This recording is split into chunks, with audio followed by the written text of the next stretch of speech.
All right, good morning everyone who is here to join us for Chabot Space and Science Center's live science show.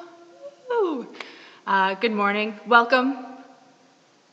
Hopefully everyone's doing okay out there today, and I think a really great way that we're going to start off live science today is to collectively as a group, even though we're only here virtually, to take a nice deep breath together. We're all going to do that just to kind of connect with ourselves, to take a moment to get in a scientific mindset, and to clear your heads from whatever you might have been thinking about before we began, to just take a nice deep breath. So, everyone out there joining me today, take about the next 5 seconds. Take a nice deep breath in through your nose, and then exhale it through your mouth. So we're going to do that together. Ready?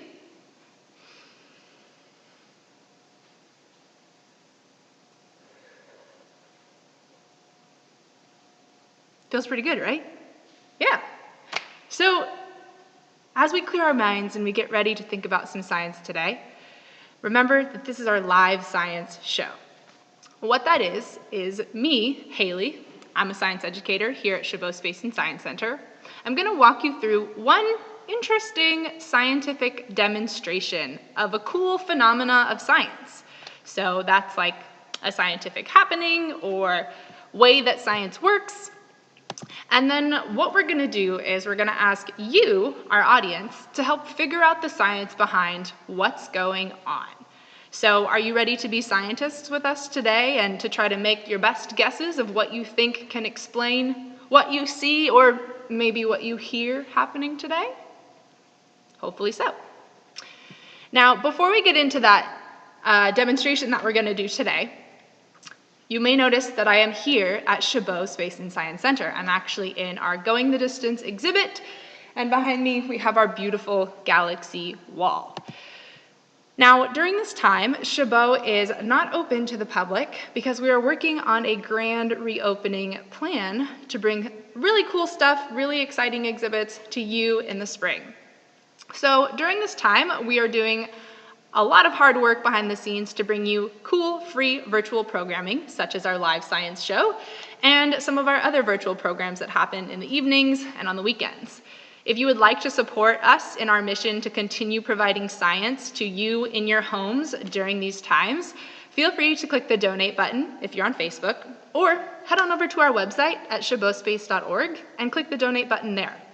And thank you in advance for your donations because it helps us continue doing what we're doing here. So thanks. All right, now we're going to get into our demonstration. And for the month of November, we're actually going to make all of our demonstrations about sound. So get your ears ready, warm them up, listen to some sounds around you. And I'm going to need your help to help me figure out this interesting phenomena of sound. Like, what is it and what's going on? So today we're going to be working with this material. And if you happen to know what these are, go ahead and type in the chat. What are these materials? What are these things I'm holding in my hand?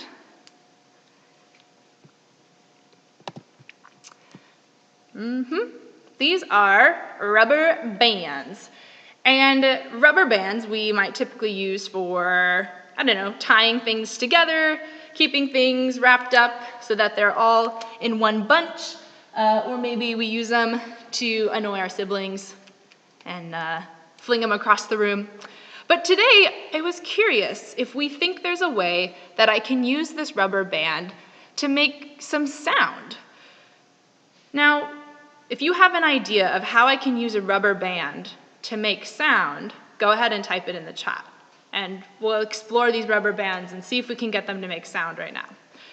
So first I thought maybe we could get sound from our rubber bands by swinging them around in the air. It's not really efficient. It's kind of, they kind of make a tiny little noise. And then I thought maybe we could snap them together. Can you hear that sound? It's got a little bit of a sound.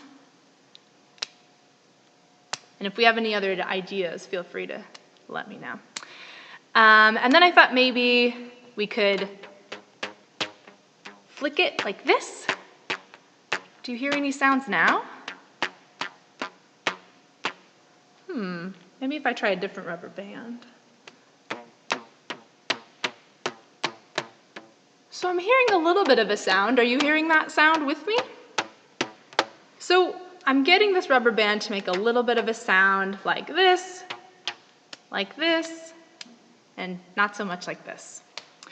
But I was thinking this sound isn't very loud or very noticeable for all of you who are joining me in the audience. So I grabbed a cup.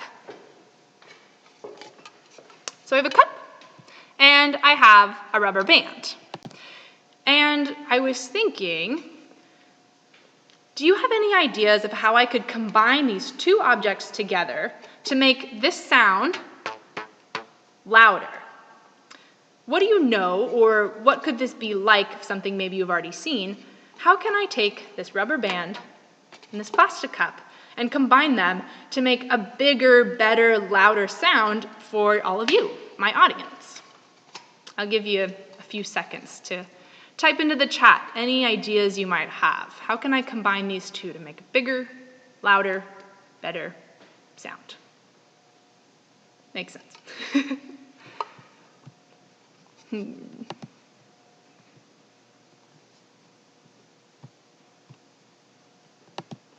Let us see.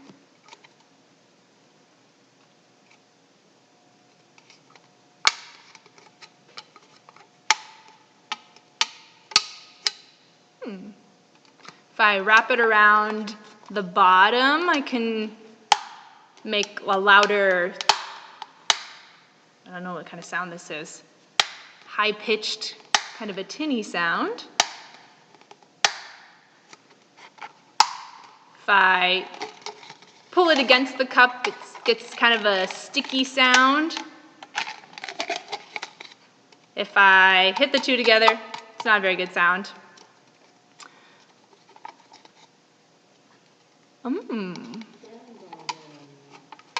We've got a chat saying if I wrap it around the cup, that will amplify the sound.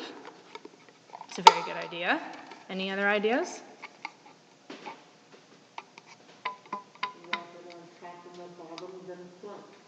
Wrap it around the top and the bottom, and then plunk.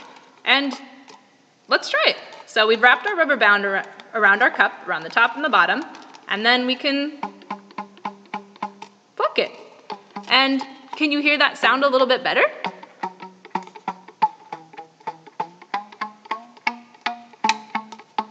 So when we wrap a rubber band around the cup, that helps make it a little bit louder, and so that you can hear it a little bit better. Now I have a few different cups that I've tried this with, because that is usually how we get those sounds to be louder and a little better. And I want you to think in your head while I do this.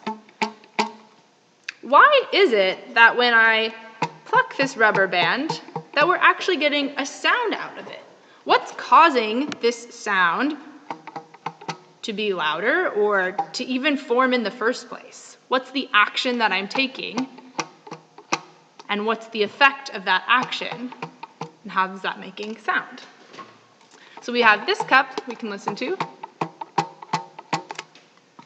I have a wider cup that's a little bit thicker and made of plastic.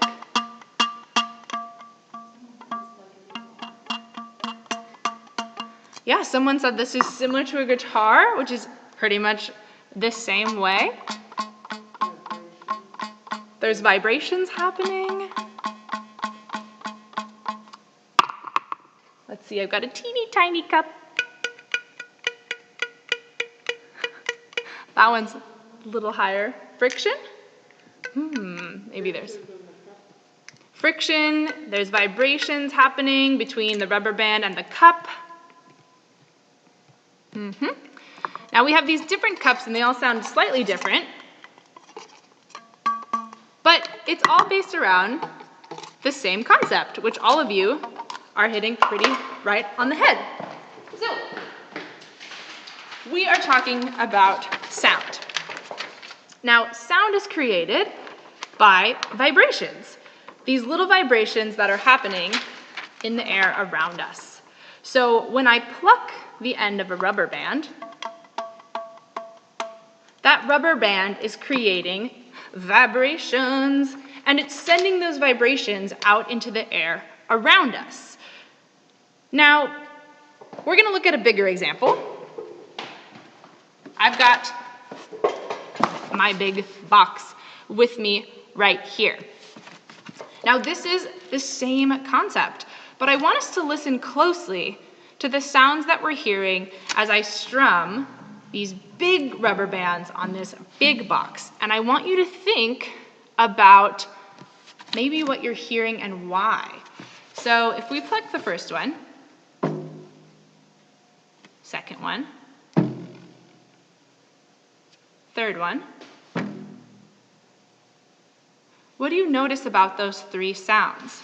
Do they all sound the same, or do they sound different to you? We'll do it again.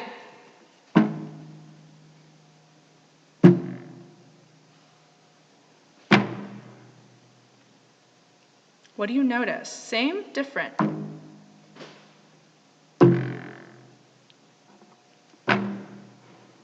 And how so?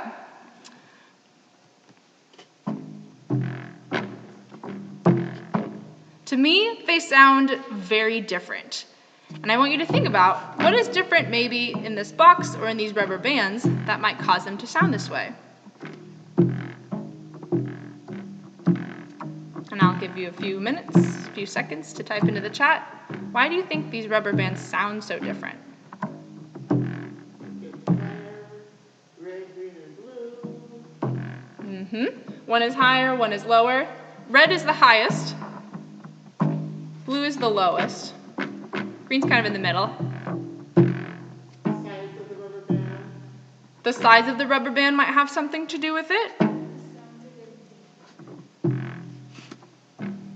So from red to green to blue, the sound's getting deeper.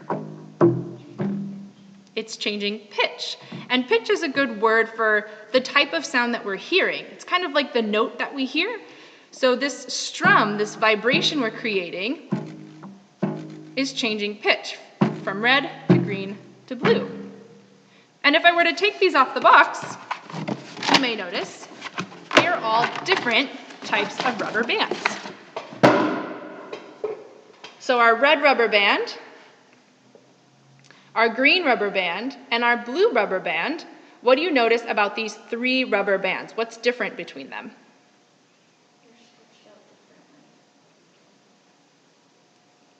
So these three rubber bands are actually three different sizes. Red is the smallest, green is the next biggest, and blue is the largest. So the smaller rubber band made the higher pitch noise, and the larger rubber band made the lower pitch noise. Why do you think that is? Why do you think a longer rubber band across a box made a lower pitch noise than a smaller rubber band across the box?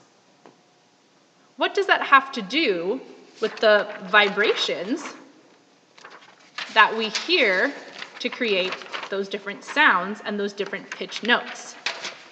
While you type that in the chat, I'm going to put one of these back on.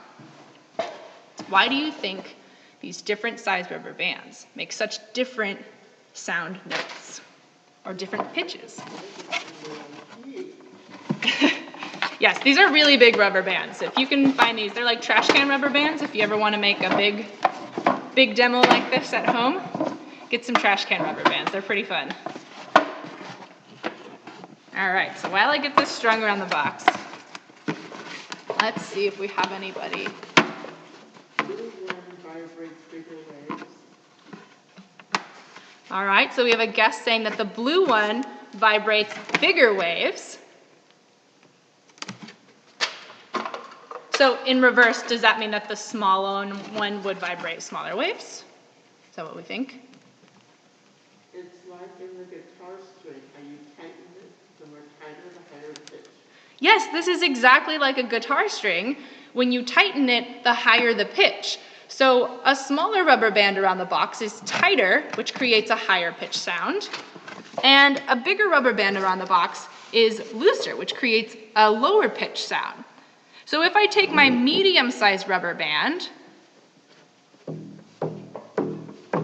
and I increase or decrease the tension happening on it, that can change our pitch. So same rubber band, when we first strum it, sounds like that. But as we increase the tension, what do you notice about the sound?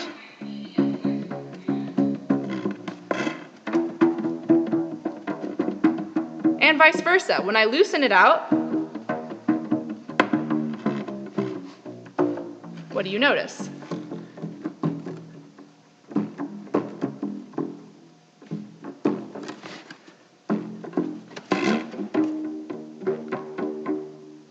This is like a really weird band warming up for their really weird show where they only play rubber band instruments. So as I pull this rubber band tighter, we're increasing the tension on that band, and that's increasing the pitch of the sound that we're hearing. So it's higher. And as we loosen that tension, that loosens it, decreases the tension, and creates that lower pitch. And as one of you said, this is just like how a guitar works. This all has to do with those vibrations that we're creating.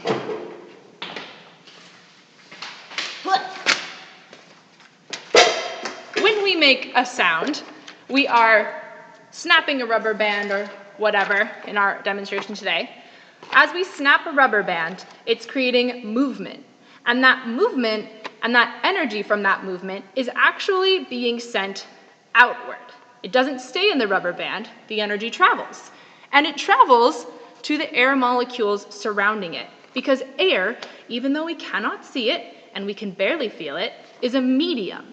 It's made up of tiny invisible air molecules, like oxygen and nitrogen and carbon dioxide, and those molecules are sensitive to changes in energy. So when we pluck a rubber band, that energy and that movement of those vibrations is sent outward, and it causes the air molecules around it to move. Similar to if you've ever dropped a pebble in water, it sends ripples of energy and movement outward from where that pebble hits the water. So when we pluck this rubber band and it sends the energy outward, those air molecules will also vibrate and send that energy traveling across the room through the air. And eventually, those air molecules, which are passing the vibrations from molecule to molecule like a big ripple of sound, eventually reaches us and our ears. And inside of our ears, we have an eardrum. And that eardrum is really sensitive to those tiny little vibrations that these air molecules are feeling. So as the air around us vibrates, that travels into our ear senses those vibrations, it sends those signals to the inner ear, and then our brain interprets that as sound. So the way that this rubber band moves, the energy that it creates from the very beginning can change how the air molecules move around it and how our ear translates that movement into sound for our brain. And there's two different ways that we can think about that. So when sound is traveling through the air and through those air molecules, it can travel in short wavelengths, which are little tiny movements of air molecules or of sound that are high energy. So there's lots of little waves packed together very closely. And when those lots of little waves packed together really closely travel into our ears, we hear a high-pitched sound. But if the vibration that we create doesn't have as much energy, it can create what's called a long wavelength sound, which means that the way the sound is traveling is little or long waves that are slower and lower or further out, so a little more chill. And when those types of sounds hit our ears, we hear more low-pitched sounds. So, we're going to do our biggest example now. And it's okay if you can't see me. When we pluck a band, like a green one, This is creating vibrations, and those vibrations are sending out a specific wavelength of sound, like a low wavelength, because it's vibrating large and slowly back and forth. But as I pull this band tighter and we increase that tension, this rubber band has less movement, and so it's flipping back and forth even faster, creating a shorter wavelength sound, which sounds higher in pitch. So it all has to do with the movements and the vibrations that each of these bands are creating.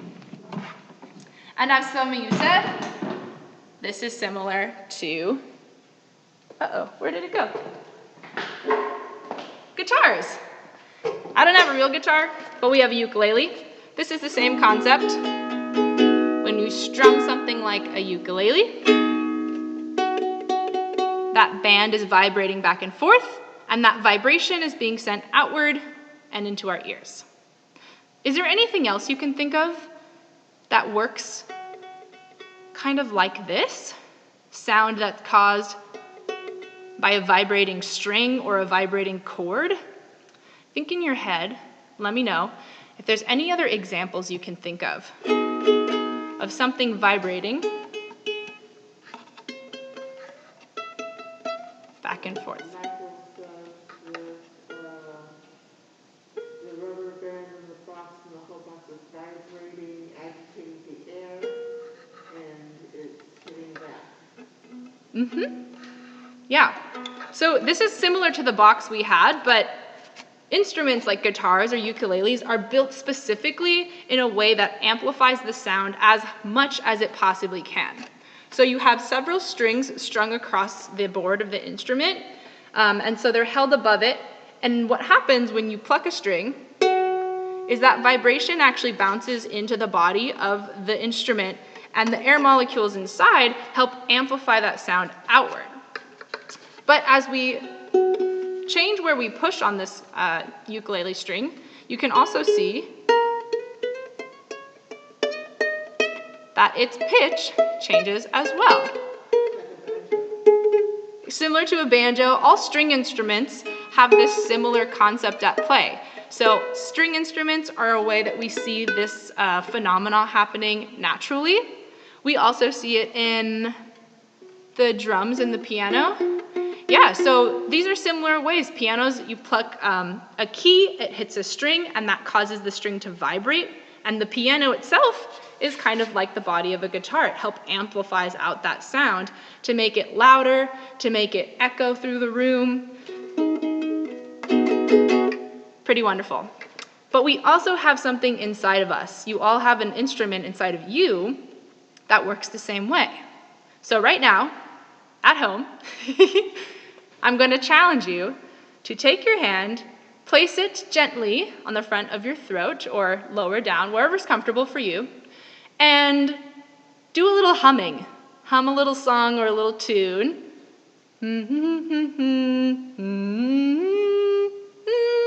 Hum really high. Hum really low. Hum like a wiggly wackadoo. This is really good content for you all. And do you feel the vibrations happening in your throat? You can talk if you don't like to hum. You can just talk. That's okay too. What do you notice happening when you feel on your throat and you hum or you talk?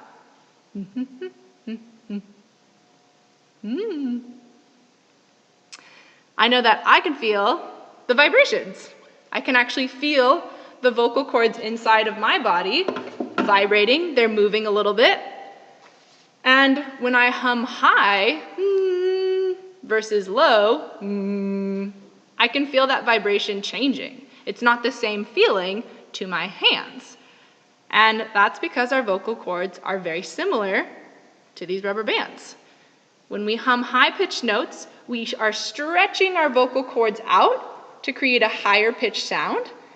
And when we're humming low notes or speaking low, we're loosening those vocal cords inside of our throat to create a low wavelength, lower pitched sound. So all of this even though it's the same demonstration showing the same concept over and over, can help explain a lot of different things in the world, like musical instruments and like the way we communicate with one another. Now, if you have any questions about this, feel free to type them into the chat at any point, because I'm going to explain one more thing before we wrap up. So sound, as we've talked about, is really important. We have it here. We can listen to things. We can listen to music. We can communicate with one another using sound. But have you ever heard that in space, no one can hear you scream? It's a pretty famous saying, a pretty famous quote. So I want you to think in your head, why do you think there is no sound in space? If I were to take this ukulele to space and try to play it, I can't play it in real life, but I could try to play it in space. Why would it make no noise if I were to take it out into space and play it outside of my spaceship? Based on what we know about sound,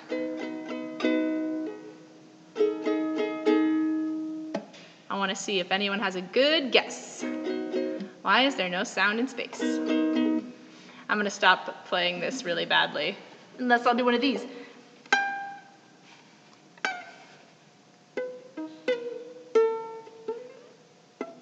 No air in space. Bingo! There is no air in space. Did you know that? Space is like a big vacuum with no air. So if I take my guitar to space, exactly, and I pluck this rubber band, it might vibrate, but there's no air molecules for that vibration to transfer to.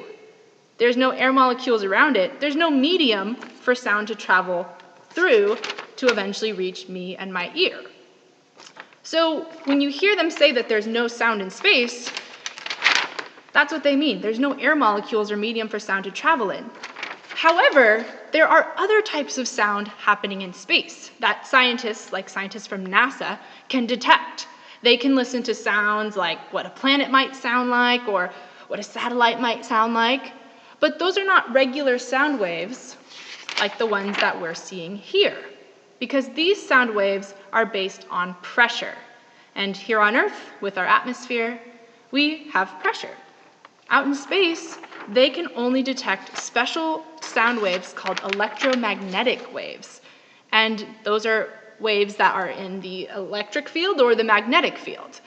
And what scientists do is they use really special machines and equipment to detect these changes in electricity or in magnetism. And then they translate those sounds or those detections and those behaviors into sounds. So after this live science show today, I'm going to challenge you to go out and look up what the sounds of space are like, and I want you to think about why space might sound the way that it sounds. It's really fascinating. I highly recommend it. But go ahead and do that and think about why space might have sounds, what those sounds might mean, and why do you think it's even important for scientists to look at the sounds of space? What can that do or help us with? And the other thing I'm going to challenge you to do is, after this show, go home and try to make your own box guitar. You can make a really deep one and have a solid bass player. You could make a little tiny one, have more like a banjo situation happening. But go ahead and try it out. Try different size rubber bands, see if you can get different pitch. Try different objects, see how that changes the sound you're making. And, just get some explorations in today, because it's a good thing to do. And it's always fun to play with science. Even if it's not super explosive and exciting, it can be kind of fun and can show us some cool stuff. So that's our demonstration for today, everyone. If you have any burning questions, please, please, please type them in the chat so that we can get to them and answer them. But for now, while I wait for you to do that, I just wanted to say thank you all so much for joining us here today at Chabot Space and Science Center's live science show. We do this production every Wednesday morning from 10:30 to 11 o'clock. For the month of November, we're going to be talking all about sound. And we're gonna just kind of be showing some cool sound tricks and some cool sound phenomena that you can do at home. And we are not going to be doing a show the week of Thanksgiving. So no show on November 25th, I believe. Besides that, we also have other live events that you can tune into if you enjoyed this one today and you would like more. We have public program events that we host usually during the weeks, and we also have our free telescope viewings, which are usually every Saturday night around 9 o'clock. They might start earlier now that the time change has happened. But you can join in for free if you'd like to look through our telescopes virtually and see some cool stuff up in space. If you would like to donate to help support any of these virtual programs that we are providing during this time, please, please, please click that donate button or head to chabospace.org and you can donate there. Thank you in advance so much for your support during this time. I can't really tell you how much it means to all of us here, but we really do appreciate it. And if you are a teacher looking for any field trip materials during your time, we also have some virtual field trip packages available for our teachers out there. So feel free to head to chabospace.org and check out our education page where we have some virtual field trip offerings ready to go for all of you. And thank you so much to those of you that have been joining us every week. It's really cool to see some of you returning again. We really appreciate that, and it's pretty cool to see you back. Besides that, I will see if any of our feeds on Facebook or YouTube have any questions. It's pretty straightforward today, pretty simple. But that's kind of how science is sometimes. Sometimes the simplest things are all around us all the time, like sound. So I'll just wait a few more seconds, but besides that, thank you all so much for joining us today here on Live Science. We will hopefully see you all next week. And yeah, let us know how your box guitar bands go. Good luck. Get your rock on. All right, everyone, stay safe, stay curious, stay sane, and we will see you all next week. Oh. Does putting something in the box change the sound? Oh my gosh.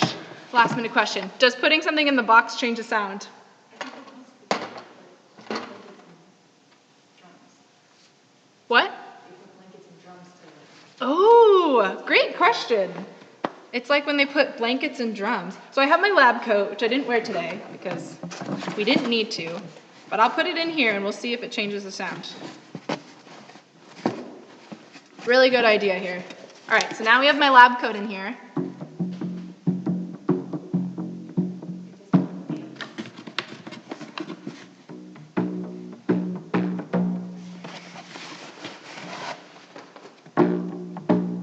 Ooh. I can notice the difference here, but I don't know if you can hear the difference virtually. But right now it's a little more vibrato-y. There's a little bit more of like a vibration past the first one, but when I put the lab coat in, it kind of like insulates the sound better. It's more clean. It makes the sound like more clean. It gets rid of the extra vibration sound happening in the box, because the box itself is also moving. So interesting. Yeah, when you put something in the box, it kind of creates a different bit of a way the sound molecules are traveling. So why do you think that is? It's interesting. It makes me think if you've ever been to a concert or like an arena, they sometimes have these big things hanging from the ceiling that look like big cushions.